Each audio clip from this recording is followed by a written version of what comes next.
an balima siri fila filɛbagaw Mali kɔnɔ ani Mali kɔ kan ka waleɲuman dɔ foli ta ka ɲɛsin ma k'aw ladɔnniya k'a fɔ ko bi an sera yɔrɔ min na o ye Torodo ye. Torodo a b'an hakili jigin an balimakɛ Fuseni Ture ale ka cakɛyɔrɔ la. An bɛ yan bi sɔgɔmada in na alhamdulilayi an bɔra ka an da don fɛn min ye melon ani papaye. Sisan an da bɛna se fɛn min ma o ye sɔ a b'an hakili jigin jaralakaw la kosɛbɛ ani kulubalilakaw. Bi sɔ an ɲɛ b'a la k'a fɔ Ture kɛlen bɛ ka sɔ foro fana da mais nin ye sɔ qualité min ye i y'a yira k'a fɔ nin tɛ dun, nin dabɔlen don bagan dumuni kama.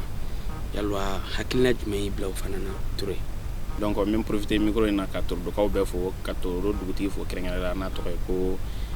Jokuma Ɲare. Donc vraiment sigiɲɔgɔn ɲumanw depuis n sigilen an ma deli ka se ɲɔgɔn ma bon u ka bonya bɛ n kan n yɛrɛ fana ka bonya b'u ka bɔ alhamdulilayi sigiɲɔgɔn ɲuman b'a ni ɲɔgɔn cɛ. Donc i ye ɲininkali kɛ sɔko in na bon nin sɔ si minnu an b'a fɔ a ma ko sɔkala sɔ i yɛrɛ ɲɛ t'a woyolen na ale kisɛ kelen n'i y'a da a bɛ se ka woyo fo 5 mètres fo 6 mètres mètre 6 a ju kelen awɔ. Donc maintenant komi n'i y'a mɛn ko sɛnɛ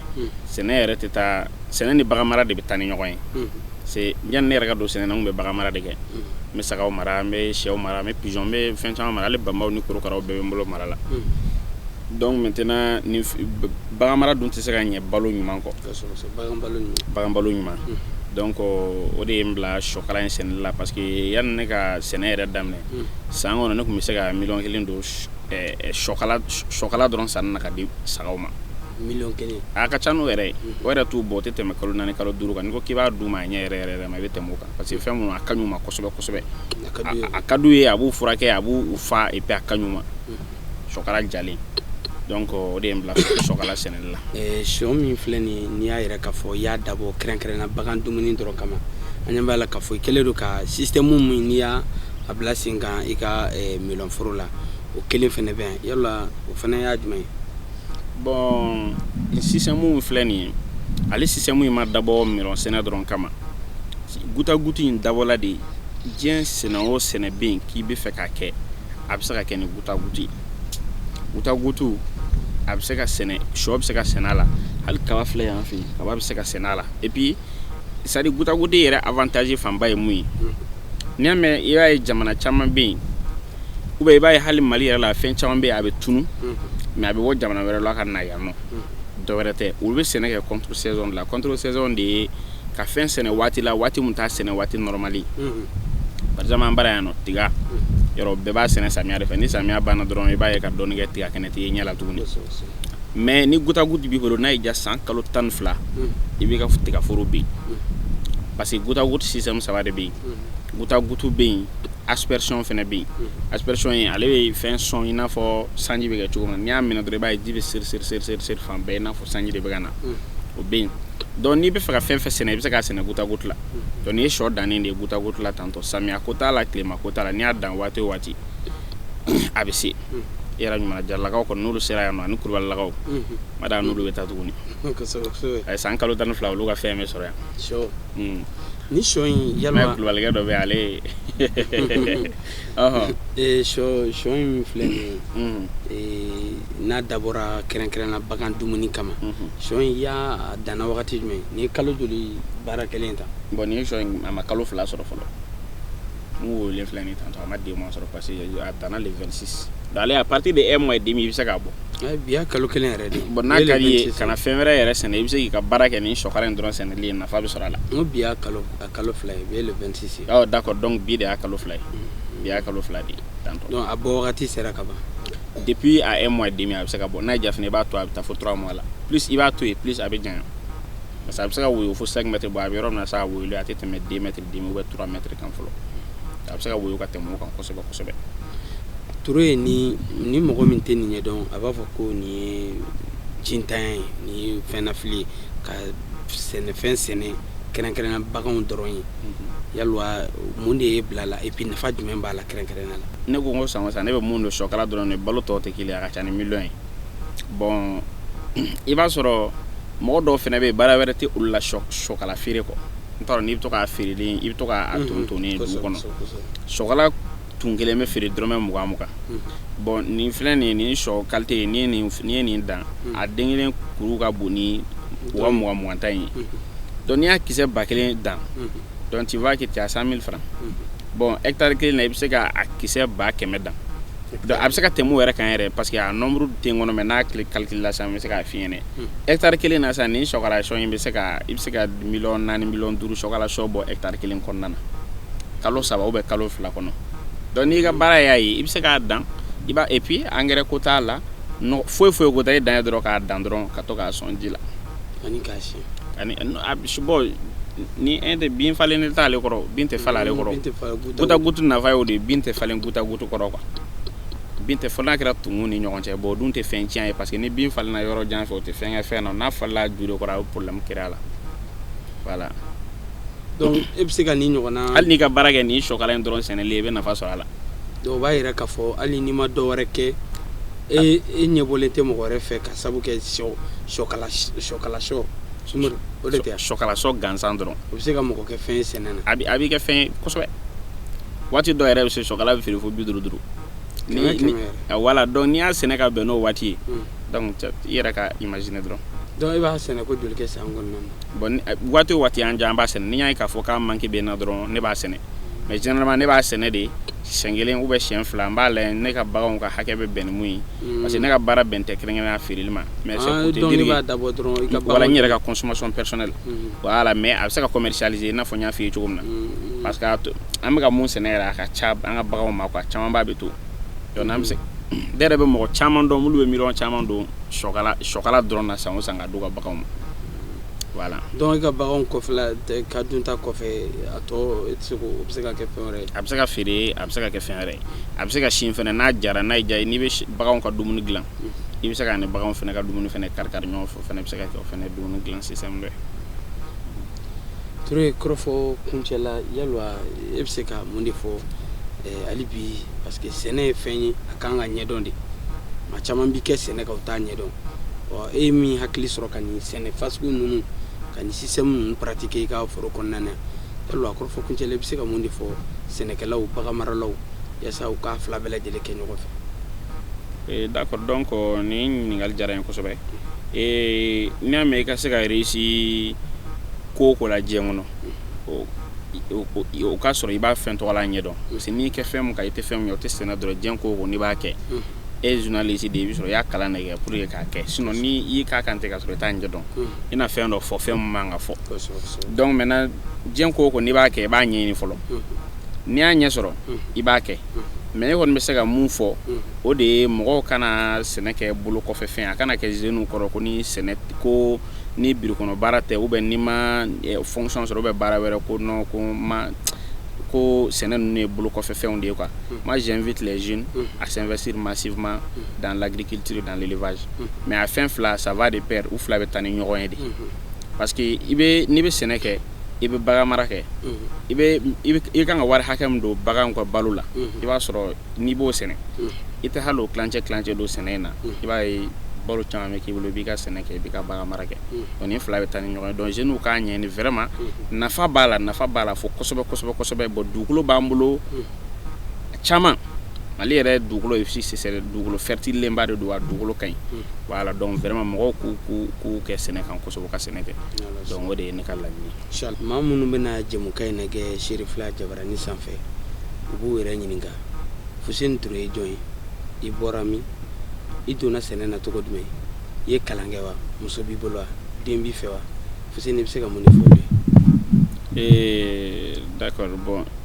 Fuseni Ture y'a ka denmisɛnniya bɛɛ kɛ Sikaso ne kɔrɔla Sikaso de je profite de l'occasion k'an ka famille bɛɛ fo Sikaso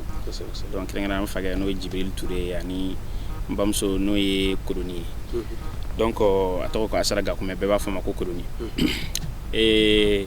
ne ka denmisɛnniya bɛɛ kɛ Sikaso n ye n ka kalan kɛ école Mamelon A la mais ne tora kalan kɔnɔna de la ka taa aventure la classe jumɛn na o y'a sɔrɔ n bɛ 7e année de la a y'a bila k'i to 7e ne école bila ka n to 7e année de la donc n taara aventure la mais j'ai toujours été le premier de ma classe ko bila ka taa an ka école directeur yɛrɛ taara an ka famille nɔ ko fo ka taa nɔfɛ mais i b'a dɔn bɛɛ ni dakan de don quoi n fɔlɔla ka taa Abidjan n ye san 2 ni dɔɔni kɛ yen n bɔra yen nɔ n taara Guinée équatoriale n ye à peu près 5 ans kɛ yen nɔ n segila ka na Mali la n tila ka taa n ye 2 ans kɛ yen donc j'ai fait à peu près 9 ans en aventure donc n segila ka na o de la n nana don n donna bagan mara la n'ale Mali la n ye baara caman kɛ ni n ka don o la mais n nana laban n nana don bagan mara la bagan mara hukumu kɔnɔna mɔgɔ caman bɛ dɔn a la kosɛbɛ donc saga ninnu cadi ninnu ni ladumu ninnu ni sɛ fɛngɛ ninnu tun b'olu le mara kosɛbɛ n yɛrɛ tun ye foro in san bagan mara de kama kɔfɛ de n nana sɛnɛko fɛnɛ ɲɛɲini k'a ɲɛdɔn ka études kɛ k'a ye k'a fɔ vraiment c'est rentable donc n sɔrɔla ka n kɛ sɛnɛ kan voilà. I si bɛ taa san joli la? San 25. Muso b'i bolo? Muso bɛ n bolo, den min fɛ ne yɛrɛ de n yɛrɛ fɛnɛ ka chef de famille ye i yɛrɛ sera an ka so i y'a ye donc muso bɛ yen mɔgɔ bɛ so kɔnɔ yen nɔ voilà alhamdulilayi donc Toure nin bɛ bali mɔgɔ caman na k'a fɔ ko denmisɛnnin k'i to e ka nin âge la ka nin réalisation fasugu kɛ a bɛ mɔgɔ caman kamana gan ne ko bi an bɛ se k'a fɔ e ye taamasiyɛn ye Mali denmisɛnninw bolo e bɛ se ka welekan kɛrɛnkɛrɛnnen jumɛn lase denmisɛnninw ma sabula bi denmisɛnw bɛɛ ko k'an ka taa bureau kɔnɔ bɛɛ ko k'an ka taa sugu la walima e bɛ se ka mun de fɔ denmisɛnninw ye bi sabula e bɔra ka fɛn minnu fɔ bi ani anw yɛrɛ ye fɛn minnu seereya e ka foro kɔnɔna na ani ka du kɔnɔna na a bɛ kɛ misali ye ka ɲɛsin Mali denmisɛnninw ma i bɛ se ka welekan kɛrɛnkɛrɛnnen jumɛn ɲɛsin u ma? Bon n bɛ se ka welekan kelen-kelen mun lase Mali denmisɛnninw ma n bɛ fɛ u ka dɔn k'a fɔ tubabukan na fɔ ko y a pas de sous-métier tɛ yen samara sire o sɛnɛkɛ o bagan mara o an ka wuli dɔrɔn an ka baara kɛ yaasa an ka jamana ka se ka bɔ nɔgɔ la o ka fisa an ka to so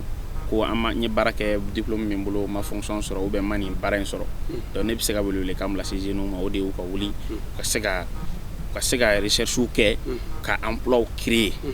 n'an bɛ an sigi ko fo gouvernement de ka emploi créer a tɛ ɲɛnabɔ dɛ normalement mɔgɔw de bɛ emploi créer gouvernement bɛ balo olu la mais ni mɔgɔw y'u sigi ko gouvernement ka emploi créer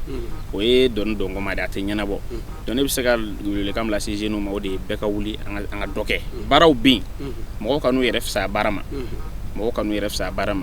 ne yɛrɛ i yɛrɛ y'a fɔ cogo min na ni ne du kɔnɔ a tila ka na ne ye foro kɔnɔ i b'a fɔ ko ne tɛ ne bɛ diɲɛ baara bɛɛ kɛ yan nɔ tuma dɔ la i bɛ yan nɔ kulɔti de bɛ na nɔgɔlen don n bɛ n ka baaraw kɛ donc k'i bolo don baara la mɔgɔw nɔfɛ pour que i yɛrɛ ka se k'i ka baara faamuya i ka se k'a gɛlɛya dɔn i ka se k'a nɔgɔya dɔn i ka kɔngɔ n'a ɲɛɲɛw dɔn donc an bɛɛ kana n'a ɲɛsin bureau kɔnɔ baara ma an ka wuli an ka baaraw kɛ kɛrɛnkɛrɛnnenya mɔgɔw k'u ɲɛsin sɛnɛ ani bagan mara ma o de bɛ se ka jamana bɔ nɔgɔ la parce que non seulement a bɛ dun ka fa sabati jamana kɔnɔ ka kɔngɔ kɛlɛ a bɛ nafa ladon et puis o de bɛ jamana yɛrɛ indépendance yɛrɛ fɛnɛ sinsin tungana taga jugu fana ma effectivement ne yɛrɛ bɔra tunga de la ka na nin kɛ yan nɔ ko mɔgɔ t'a ɲɛdɔn dɔrɔn n'o tɛ foyi tɛ tunga la donc i ye gɛlɛya dɔw de sɔrɔ yen minnu bila i ka na bon alhamdulilayi walayi depuis n taara tunga na n kɔni ma gɛlɛya ye mais n ye mɔgɔw ye minnu ye gɛlɛyaw ye yen nɔ a tɛ se ka lakalen yɛrɛ mais gɛlɛya bɛ tunga la wa mɔgɔw hakili bɛ sɔrɔ min na o tɛ a dɔw la i bɛ baara mun yɛrɛ bila yan nɔ ka taa yen nɔ i b'a sɔrɔ yan ta in ka fisa ni yen e tɛ ɲɛbɔ tungalanden ninnu si fɛ non ne yɛrɛ bɛ ne ni mɔgɔ caman tunga kɛ ɲɔgɔn fɛ ne y'u caman la incité u caman segila ka na u nana n b'u bilasira projet la u b'u ka baaraw kɛ voilà an ɲɛ b'a la fɛnɛ k'a fɔ cakɛla dɔw b'i bolo yan yalɔ mɔgɔ minnu b'i bolo yan u b'i bolo lahalaya jumɛn na yalɔ i b'u sara de wa u b'i mun na yan ou bien i somɔgɔw de don bon mɔgɔ fɛn fɛn bɛ yan nɔ a bɛɛ bɛ yan nɔ u bɛɛ nana yan nɔ baara de kama u bɛɛ bɛ baara de kɛ dɔw bɛ olu bɔ fo Jeni dɔw bɛ Jarakɛ bɔ Ɲɔzɔnbugu voilà donc nin ye Ɲɔzɔnbugu ka ye donc yɛlɛmanikaw yɛrɛ b'a la yɛlɛmanikaw b'a la Kayikaw b'a la donc ne ye mun f'i ɲɛna dɔrɔn n'an sigi ko gouvernement ka non seulement e ye baara di yɛrɛ ma mais i kɛra sababu ye ka baara di denmisɛnnin dɔw fana ma effectivement donc n'an sigi ko gouvernement ka emploi créer a tɛ ɲɛnabɔ f'an de ka projet créer ka se ka emploi créer bon ne ye mun f'i ɲɛna nin san e ɲɛ bɛ ninnu de la yan il y a à peu près 9 personnes qui travaillent j'ai 9 employés mais o 9 employés ninnu na ne ye fɛn dɔ jateminɛ olu dɔrɔn balo sirilen tɛ nin na an bɛ nin bɔ an bɛ taa di grossiste dɔw de ma olu grossiste ninnu baarakɛla caman de b'olu fɛnɛ bolo olu fɛnɛ b'a di détaillant dɔw de ma o détaillant ninnu fɛnɛ olu i bɛ muso minnu ye ka feere kɛ sirada la donc olu fɛnɛ b'a feere donc c'est comme si emploi direct mun créé non yan nɔ à peu près 9 personnes pour 1 hectare. Bon, on projette d'aménager 2 hectares et demi encore, donc il va nous falloir à peu près 18 personnes pour que ça olu bila yen nɔ. Donc maintenant au emploi direct maintenant emploi indirect mulu b'a la a ka ca voilà transporteur bɛ na olu bɛ minɛn ta u bɛ taa n'a ye u bɛ taa di grossistes ma voilà chargeurs bɛ yen grossistes ninnu fɛnɛ chambre froide de b'u bolo olu fɛnɛ bɛ impôt sara u bɛ fɛn caman sara voilà o bɛɛ de nin bɛɛ de gulongulonlen don ɲɔgɔn na ka taa donc chaîne de do donc on a essayé toujours on a investi massivement dans l'agriculture et dans l'élevage o de b'an ka jamana bɔ nɔgɔ la. Dogo Touré ni maa ye ɲininka bi i ka denmisɛnniya kɔnɔna na bi i bɔra ka i da don fɛn minnu na ani an ye fɛn minnu yɛrɛ ye i ye réalisation minnu kɛ ne ko nin bɛɛ lajɛlen na e ye degunba dɔ de sɔrɔ a la wa sabula e ye nafa caman sɔrɔ mais est ce que i bɛ gɛlɛya dɔw sɔrɔ la baara in kɔnɔna na. Bon baara tɛ taa gɛlɛya kɔ gɛlɛn jumɛn b'i la bi yaasa baara in i b'a fɛ a ka se yɔrɔ min na a ma yen sɔrɔ. Bon pour l'instant baara kɔni foyi tɛ diɲɛ kɔnɔ ko gɛlɛya tɛ baara min na baara o baara i b'a sɔrɔ avantage b'a la inconvénient b'a la bon généralement n'i y'a ye mɔgɔ bɛ baara fɛn fɛn kan k'a kɛ hali bi i b'a sɔrɔ a b'a la avantage de ka bon ka tɛmɛ inconvénient kan nafa ka bon n'a tɔɔrɔ ye donc an ye gɛlɛya mun kɔni sɔrɔ a la o ye pour un début i b'a sɔrɔ parce que fɛn mun don fɛn système kura de don a baara ɲɛdɔnbagaw ma ca donc ka mɔgɔ sɔrɔ mɔgɔ min bɛ se k'a baara kɛ o y'a degun fɔlɔ ye parce que ni ye fɛn kɛra mɔgɔ tɛ yen a bɛ komi ni mobili b'i bolo ni chauffeur t'i bolo mɔgɔ tɛ yen mun b'a boli donc a bɛ komi nɛgɛkuru de jɔlen b'i bolo donc o ye fɔlɔ ye a filanan matériel an mago bɛ jɔ matériel minnu la ka baara in kɛ fɔlɔ la n da sera semence ma sumankisɛ ɲumanw bɛ diɲɛ kɔnɔ kosɛbɛ a caman an b'a caman sɔrɔ yɔrɔ dɔn ɲininikɛlaw bɛ minnu labɛn ɲininikɛlaw bɛ minnu labɛn laboratoire kɔnɔ a bɛ sɔrɔ mais généralement a t'an bara yan nɔ parce que a fɛn développélen tɛ yan mais a bɛ sɔrɔ Asie ninnu de la kosɛbɛ bon n'an ko k'an b'a importer vraiment an bɛ sɛgɛn kosɛbɛ a importer la halisa an ka wari dɔ bloqué don entre Vietnam et le Mali n ye wari ci bɛɛ pour que minɛn ka se ka na c'est tout un problème ma nɔgɔ bon n'an nana autorités b'an sɛgɛn a nɔfɛ o y'o filanan ye donc maintenant ani ɲɛ bɛ matériel fɛn fɛn la nin ye tantɔ fɛn fɛn kɛ nɔgɔ nin gutaguti in baara fo n'a kɛra mana mun dalen no tumu in sanfɛ n'o bɔra la a si ma bɔ Mali la bɛ bɔ Israël a bɛ bɔ jamana wɛrɛw la donc fɛn mun no a tɛ sɔrɔ yan donc a fanga bɛɛ de importer donc vraiment mais ni mɔgɔw investila la kosɛbɛ ni mɔgɔw donna la kosɛbɛ i b'a ye commerçant kɔni mɔgɔ b'a la ni mɔgɔw donna mun na olu bɛ na n'o matériel ye jagoya donc ni mɔgɔw donna matériel na donc an ka degun fanba kɔni ye matériel ko de ye kosɛbɛ ani hali an bɛ nɔgɔ minnu utiliser nin na parce que a nɔgɔ ani an bɛ nɔgɔ minnu ye sugu kɔnɔ nɔgɔ sugu kelen tɛ nɔgɔ minnu bɛ kɛ kaba ni fɛn wɛrɛ nɔgɔ minnu bɛ kɛ ale kɔrɔ kelen tɛ donc a nɔgɔw tɛ kelen ye donc nɔgɔ ninnu bɛ bɔ fo Suisse a fɛn ninnu bɛɛ bɛ importer de ka bɔ jamanaw kɔfɛ alors que a bɛɛ bɛ se ka dilan an bara yan nɔ donc maintenant n tɛ fɛ ka entreprise tɔgɔ fɔ mais entreprise bɛ Mali la yan minnu bɛ nɔgɔ dilan o bɛ se k'a dilan mais pourquoi o t'a dilan parce que la demande est minimale parce que mɔgɔw t'a a dɔnnen tɛ kosɛbɛ quoi donc les b'u hakili don kɔfɛ taw la minnu bɛ bɔ kɔfɛ ka na effectivement donc an kɔni ka degun fanba ye matériel ko de ye kosɛbɛ ani personnel ko mɔgɔ minnu bɛ baara ɲɛdɔn ka se k'a kɛ voilà. kɔrɔfɔ laban ye jumɛn ye? bon kɔrɔfɔ laban ye mun ye hali bi n kun ye mun f'i ɲɛna dɔrɔn mɔgɔw k'u investi sɛnɛ ni bagan mara la hali bi la terre ne ment pas. terre ne ment pas o bɛ dansiri bi jɛmukan na jɛmukan min na bɛnna Serifila ɲɛmɔgɔyaso fɛ n'a bɛ tali kɛ sɛnɛkɛlaw baganmaralaw mɔnikɛlaw ani jiriturulaw kan n'an b'a wele ko Ciwara bi maa minnu kɛra jɛmukan in labɛnbaga ko ɲuman ye n'o ye an balimakɛ Lamini Tarawele ka fara Ibrahim Kulubali kan ani ne yɛrɛ Amadu Kamara aw balimakɛ a n'aw denkɛ ka fara maa o maa Serifila cakɛla bɛɛ lajɛlen cɛ ani muso ani monteur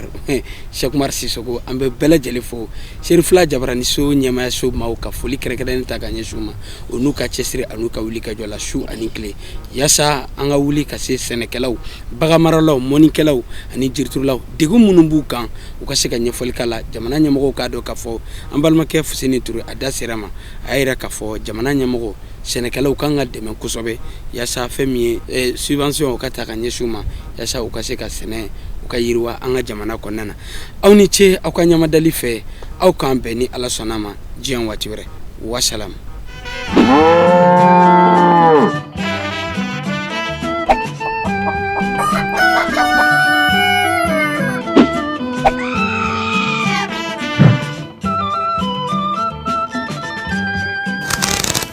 Anike